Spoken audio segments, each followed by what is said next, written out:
গেল। 2 নাম্বার, ডেমোক্রেসির সবচেয়ে খারাপ দিক কি? খারাপ দিক হলো যেমন এটা শুধু ইসলামের কথা না, একজন দার্শনিক ছিল প্লেটো, সবাই চিনেন। প্লেটো ডেমোক্রেসি দেখতেই পারতো না। সে বলতো যে ডেমোক্রেসি হলো মূর্খদের রাজত্ব। এটা ডেমোক্রেসির একটা আলাদা ফিলোসফি ছিল। সে সবসময় বলতো যে গণতন্ত্র মানে হলো মূর্খদের দ্বারা দেশ চালানো। আর সে এটা সবসময় বলতো যে রাষ্ট্রের ডেমোক্রেসি আছে, গণতন্ত্র আছে, সেখানে জ্ঞানের কোনো কি নাই, কদর নাই, জ্ঞানের কোনো মূল্যায়ন নাই, সেখানে জ্ঞানী আর মূর্খ সমান। এজন্য প্লেটো গণতান্ত্রিক রাষ্ট্র দেখতে পারত না। তো যে কথা বলতেছিলাম যে গণতান্ত্রিক রাষ্ট্রের আরেকটা বিষয় হলো, ধরেন একজন খুব খারাপ মানুষ, চরম নিকৃষ্ট মানুষ, সে কোনোভাবে একটু নেতা হয়েছে। এটা তো স্বাভাবিক আমাদের সমাজে, কি বলেন? যে যত বেশি খুন করতে পারে, যে যত বেশি অস্ত্র চালাইতে পারে, তার পিছনে ভাই ভাই করার লোকের কি হয় না?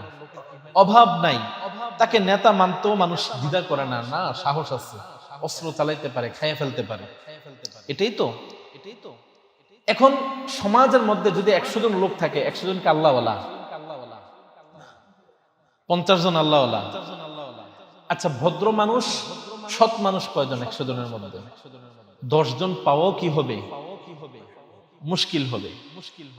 এখন একটা সমাজের মধ্যে 10 জন মানুষ আছে এমন চারিত্রিক দিক থেকে অনেক